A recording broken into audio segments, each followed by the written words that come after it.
ယောခမကနှင်ထုတ်လိုက်လို့ဒေါသထွက်တီတောင်ပေါ်မှာကိုပိုင်အိမ်လာဆောင်နေတဲ့အမျိုးသားတယောက်ပါသူကတမတ်ခွဲအဖြစ်ဇနီးရဲ့မိဘအိမ်မှာလိုက်နေခဲ့တာမို့ယောခတီယောခမနဲ့အတူတူနေထိုင်ခဲ့ရတာပါဒါပေမဲ့နှစ်တည်းကြာတဲ့အထိသူ့ရဲ့ဝင်ငွေကပြောပလောက်အောင်မရှိခဲ့တာကြောင့်ယောခမကသူ့အပေါ်ဘယ်တုန်းကမှမျက်နှာသာမပေးခဲ့ပါဘူးသူတို့ရဲ့နှိစင်ဆက်ဆံရေးတွေဟာမထီမဲ့မြင်ပြူတာတွေတမင်တကာဒုက္ခပေးတာတွေနဲ့ပြည်နေခဲ့ပါတယ်သူကစ조사အလုံလုံပြီးယာဒုတက်လာစာတိုးတာနဲ့ရေရေချင်းကူတက်တီပြခဲ့ပေမဲ့ယော့ခမကတော့အယားယာကိုအပြစ်တင်မြဲပါပဲပွဲလန်းတပင်တွေမှာသူပေးတဲ့လက်ဆောင်တွေကတန်ဖိုးမရှိဘူးမိသားစုပွဲတွေမှာလည်းမျက်နာမပြောင်ဘူးလို့အမြဲတမ်းမြေတွန်တောက်တီးလေရှိပါတယ်မိသားစုနာမည်ကိုအရှက်ရစေတယ်လို့ပြောဆိုခဲ့ပါတယ်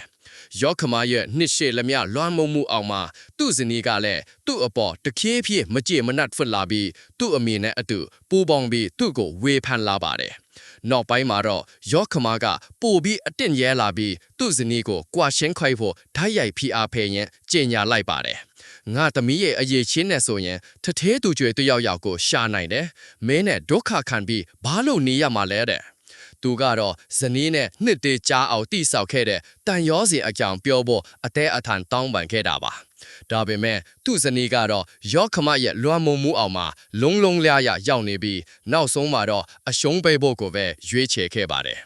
ဒီအိမ်ထောင်ရေးကြောင့်စိတ်တန်ရာရပြီးနောက်မြို့ကအလုပ်ကိုစွန့်လွတ်ခဲ့တယ်ပြီးတော့တောင်ပေါ်ကိုတယောက်ထဲတက်လာပြီးကိုပိုင်အိမ်တစ်လုံးစောက်ဖို့ပြင်ဆင်ပါတော့တယ်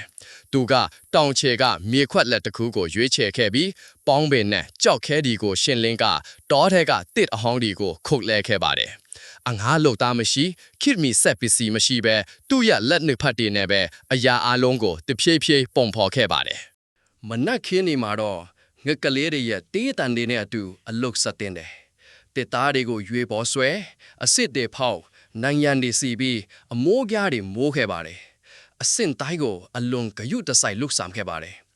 ညနေခင်းဒီမှာတော့နေဝင်စည်းစာအောက်မှာထိုင်ရင်းထဖြည်းဖြည်းပုံပေါ်လာတဲ့အိမ်ဒီကိုကြည့်ကာရင်ထဲကနာကျင်မှုတွေထဖြည်းဖြည်းတက်တာလာတယ်လို့ခံစားရပါတယ်သူ့လက်တွေမှာရေကြည်ဖူးတွေဖေးပြီးအသားမာတွေတက်လာတယ်ပင်ပန်းလွန်းလို့ခါးတွေလည်းနာကျင်ကြိုက်ခဲခဲ့ပေမဲ့သူ့ဘယ်တော့မှမရက်တန့်ခဲ့ပါဘူးမလိုအပ်တဲ့အလားစင်မှုတွေမပါဘဲအယိုးရှင်းဆုံးတင်းနဲ့ကြောက်တုံးတွေကိုပဲတုံးပြီးအိမ်ကိုနှွေထွေးပြီးခိုက်ခတ်အောင်စောက်လုပ်ခဲ့ပါတယ်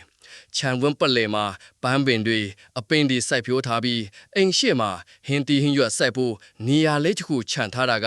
တာမန်ဘဝရဲ့နှွေထွေးမှုကိုအပြည့်အဝပေးစွမ်းနေပါတယ်3 ရက်ကြာပင်ပန်းပန်းလှုပ်ဆောင်ပြီးနောက်မှာတော့သူ့ရဲ့စိတ်နှလုံးကိုထဲ့အတွင်းတိဆောက်ထားတဲ့အိမ်လေးကနောက်ဆုံးတော့ပြီးစီးသွားခဲ့ပါသည်မြို့ပြရဲ့စူညံတန်းတွေမရှိရော့ခမရဲ့အေးဆက်ဆက်အချစ်တွေမရှိပျက်စီးသွားတဲ့အိမ်တောင်ရမရှိတော့ပဲတောင်လင်းညင်းတွေစိမ့်ဆိုတဲ့လေကွင်းတွေနဲ့သူ့တယောက်တည်းအတွက်အပြည့်အဝပိုင်ဆိုင်တဲ့ငင်းချမှုတွေပဲရှိနေပါတော့တယ်ဒီခြံဝင်းလေးကသူ့ရဲ့အသက်ကိုနှုတ်ဆက်နိုင်ခဲ့တဲ့စူဒန်စိတ်တစ်ခုဖြစ်တယ်လို့ဘဝအသက်ကိုဆက်တင်ဖို့ရွတ်လွန်ထွက်ခွာရာစိတ်ခန်းတစ်ခုလည်းဖြစ်ပါတယ်ဒီအိမ်လေးနဲ့ပတ်သက်ပြီးတင့်ရဲ့အမြင်ကိုမျှဝေပေးနိုင်မလားအမှတ်ပြည့်100ဆိုရင်ဘယ်လောက်ပေးချင်ပါသလဲတင့်ရဲ့ထင်မြင်ချက်ကို comment မှာရေးခဲ့ပေးပါအောင်နောက်တစ်ခါမှပြန်တွေ့ကြမယ်